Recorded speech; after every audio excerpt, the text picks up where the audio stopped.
Assalamualaikum warahmatullahi wabarakatuh. Kawan, inilah di penghujung masa jabatannya DPR RI periode 2019-2024 seperti ingin mengembalikan romantisme masa lalu, yakni dengan menghidupkan kembali lembaga-lembaga lama yang sudah dihapus, salah satunya adalah Dewan Pertimbangan Agung atau DPA. Sejatinya DPA sudah dibubarkan lewat amandemen keempat pada Agustus 2002 silam. Kala itu keberadaan DPA dinilai tidak sejalan dengan semangat reformasi. Jika dianggap tidak sejalan dengan semangat reformasi, lalu apa urgensinya dihidupkannya kembali DPA? Kemudian ada lagi mengenai otak-atik anggaran program makan siang gratis yang merupakan janji politik pasangan presiden dan wakil presiden terpilih Prabowo Gibran. Pasalnya, program yang kini bernama Makan Bergizi Gratis itu butuh pendanaan besar. Tentu penerapannya perlu menyesuaikan dengan kemampuan fiskal anggaran pendapatan dan belanja negara atau APBN. Informasi terakhir terkait pilkada serentak yang sudah semakin dekat waktu pelaksanaannya. Sejumlah manuver politik yang begitu cair sekarang ini berimbas pada kualitas calon yang disodorkan kepada rakyat. Manuver politik yang makin menggila inilah yang pantas membuat kita risau akan kualitas pilkada 2024. Padahal pilkada yang akan berlangsung serentak pada 27 November nanti sangatlah penting bagi nasib bangsa ini ke depan. Semua informasi tadi itu akan kami rangkum dalam Inilah Berita bersama saya Restu Landari. Inilah berita selengkapnya. Pembubaran lembaga-lembaga negara pada awal-awal reformasi dilakukan lantaran keberadaan mereka dinilai tidak sejalan dengan semangat reformasi. Maka kehadiran lembaga-lembaga itu cukup dikenang dan dijadikan pelajaran, bukan untuk dikembalikan. Namun, di penghujung masa jabatan DPR RI periode 2019-2024 seperti ingin mengembalikan romantisme masa lalu, yakni dengan menghidupkan kembali lembaga-lembaga era Orde Baru itu. Pada Mei lalu, misalnya DPR ditenggarai mencoba mengembalikan duifungsi ABRI seperti era Orde Baru melalui revisi Undang-Undang TNI. Kecurigaan ini muncul sebab dalam revisi Undang-Undang Nomor 34 Tahun 2004 tentang TNI terdapat frasa tentang penempatan prajurit TNI aktif di kementerian dan lembaga sebagaimana tercantum dalam pasal 47 ayat 2. Pembahasan revisi undang-undang tersebut saat ini belum rampung. Kini, DPR juga kembali memunculkan lembaga era Orde Baru yakni Dewan Pertimbangan Agung atau DPA.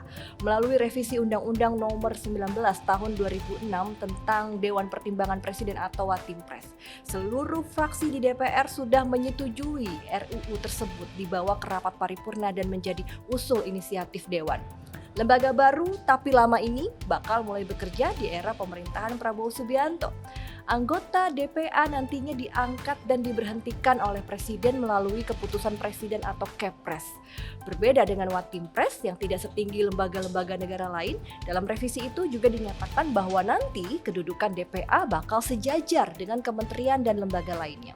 Sejatinya DPA sudah dibubarkan bersamaan dengan dihapuskannya bab 4 soal DPA di Undang-Undang 1945 lewat amandemen keempat pada Agustus 2002 silam. Kala itu keberadaan DPA dinilai tidak sejalan dengan semangat reformasi. Sebagai gantinya dibentuklah Watimpres yang bertugas memberikan nasihat dan pertimbangan kepada Presiden. Jika dinilai tidak sejalan dengan semangat reformasi, lalu apa urgensi dihidupkannya kembali DPA? Apalagi keberadaannya sejajar dengan kementerian dan lembaga lainnya. Lantas apa wewenangnya? Tentu banyak pertanyaan yang muncul, plus kecurigaan juga. Jangan-jangan DPA ini dihidupkan untuk memberikan tempat dan mengakomodasi kepentingan berbagai pihak. Apalagi berbeda dengan Watimpres, yang anggotanya dibatasi 8 orang, anggota DPA tidak terbatas. DPA juga ditenggarai untuk memberi panggung kepada para mantan presiden. Kecurigaan ini tidak berlebihan, mengingat nantinya DPA bakal sejajar dengan lembaga tinggi lainnya. Jika hanya ingin menjadi tempat untuk memberikan pertimbangan kepada presiden atau semacam presidential club seperti di Amerika Serikat, untuk apa posisinya harus setinggi lembaga negara lainnya? Apalagi pembahasannya seperti sistem kebut semalam dan langsung disetujui 9 fraksi di DPR. Apakah pembentukan DPA ini menunjukkan DPR kurang literasi? Sudah jelas dalam Undang-Undang 1945 secara eksplisit disebutkan bahwa DPA dihapus. Memunculkan kembali DPA melalui revisi Undang-Undang Watimpres otomatis bisa dimaknai melawan amanat konstitusi. Apalagi pembentukannya melalui undang-undang yang kedudukannya lebih rendah daripada Undang-Undang 1945. Jika nanti akhirnya DPA tetap dibentuk, kita hanya berharap semoga lembaga ini bisa menjadi lokomotif bagi terciptanya figur-figur negarawan sebab negeri ini tengah mengalami defisit negarawan dan surplus politisi. Negarawan adalah figur yang sudah selesai dengan dirinya, yang sudah tidak berharap bisa berburu rente kekuasaan maupun rente ekonomi. Bagaimana menurut pendapat kawan inilah? Setuju atau tidak lembaga seperti DPA ini kembali hadir di tatanan kenegaraan Republik ini? Tulis di kolom komentar ya. Program makan siang gratis merupakan janji politik pasangan Prabowo Subianto dan Gibran Rakabuming Raka yang sedari awal menarik perhatian.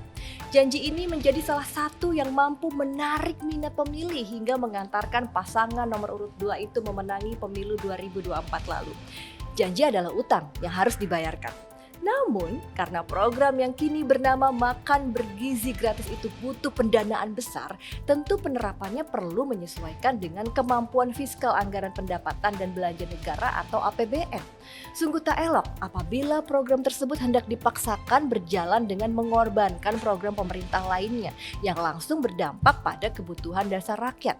Sebutlah misalnya subsidi bahan bakar minyak atau dana bantuan operasional sekolah. Pos-pos anggaran itu semestinya tidak terganggu dengan datangnya program baru.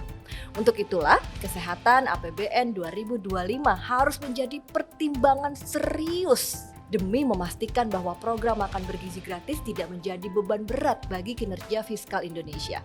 Keterbatasan ruang gerak fiskal di APBN jangan sampai diterabas hanya untuk memaksakan janji politik. Ganjalan untuk mewujudkan program ini mulai terasa ketika anggaran makan gratis yang mulainya Rp15.000 per porsi diwacanakan akan disunat separuhnya menjadi Rp7.500 per porsi. Situasi itu jelas menggambarkan bahwa anggaran untuk menjalankan program tersebut tidak bisa dipenuhi seutuhnya. Secara konsep, program ini sebetulnya bertujuan baik untuk memastikan bahwa siswa menerima paling tidak 1 kali makan bergizi dalam sehari. Kecukupan gizi penting bagi perkembangan kognitif anak serta kesehatan mereka secara menyeluruh. Menjadi aneh kalau negara menerapkan kebijakan makan gratis tapi kandungan gizinya buruk. Namun dengan memakai logika sederhana saja, kita tahu ketika dananya dipangkas, maka nilai kandungan gizinya juga akan berkurang. Bila kualitasnya diturunkan, tujuan untuk melakukan upgrade gizi anak Indonesia tidak bisa tercapai. Ingat, tujuan program ini adalah upgrade, bukan downgrade. Anggaran Rp7.500 tidak akan mencukupi untuk menyajikan makanan bergizi yang bisa memenuhi kebutuhan nutrisi anak sekolah. Jika dipaksakan, anggarannya dipotong separuh, kebijakan tersebut kiranya tidak cocok lagi dinamai program makan bergizi gratis, tetapi kudapan sehat gratis. Alih-alih langsung memaksakan program-program yang berpotensi menguras fiskal, pemerintah Prabowo Gibran sebaiknya melakukan bertahap. Bila memang belum bisa dilakukan secara serentak, terapkan terbatas dengan memprioritaskan kelompok paling rentan tanpa harus menurunkan standar dan kualitas gizinya. Perkara makan siang gratis ini bukan program seminggu atau 2 minggu saja, tetapi harus menjadi kebijakan yang berkelanjutan selama pemerintahan Prabowo Gibran. Karena itu, jangan sampai kebijakan mulia tersebut diimplementasikan serampangan. Jika yang terjadi demikian, itu hanya akan menjadi bukti bahwa program ini dibuat tanpa pertimbangan serta perencanaan matang dan sekedar janji manis politik semata. Sekali lagi, demi program yang diyakini positif bagi pendidikan kesehatan dan kesetaraan itu dibutuhkan perencanaan yang matang, mendetail, serta hati-hati. Serta mesti disertai tanggung jawab fiskal dan pelaksanaannya yang efektif agar dapat mengoptimalkan manfaatnya sekaligus mengatasi tantangan yang ada. Dengan anggaran mencapai Rp71 triliun di APBN 2025, bahkan diprediksi mencapai Rp460 triliun ketika program ini sudah dilaksanakan secara penuh pada 2029, dibutuhkan transparansi dan kehati-hatian pemerintah dalam mewujudkannya. Mulailah memerintah dengan jujur, prudent atau hati-hati, dan proven alias membuktikan janji tanpa mengutak-ngatiknya agar tak berujung karut-marut seperti yang kerap diprediksi oleh para pengkritik Prabowo.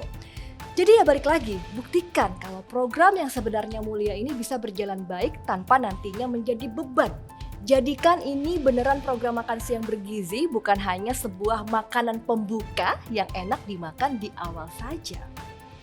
Semakin dekat pada pemilihan kepala daerah atau pilkada, rakyat di negeri ini sudah biasa melihat manuver politik yang makin menjadi. Lawan bisa menjadi kawan, begitu pula sebaliknya.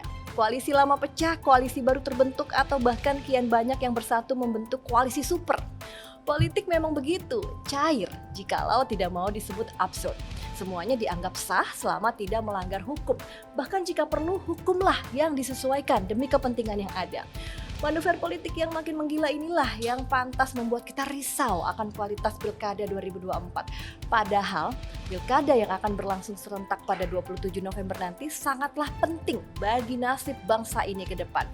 Dari kerja pemimpin daerah lah segala ukuran keberhasilan maupun kemunduran kualitas hidup rakyat dihasilkan.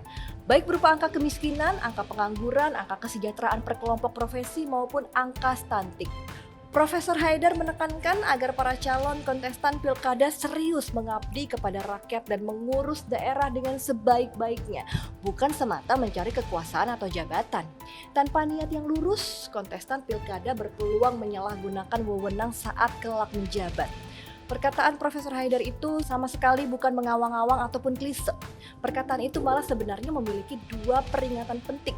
Pertama, soal kontestan yang hanya haus jabatan dan materi.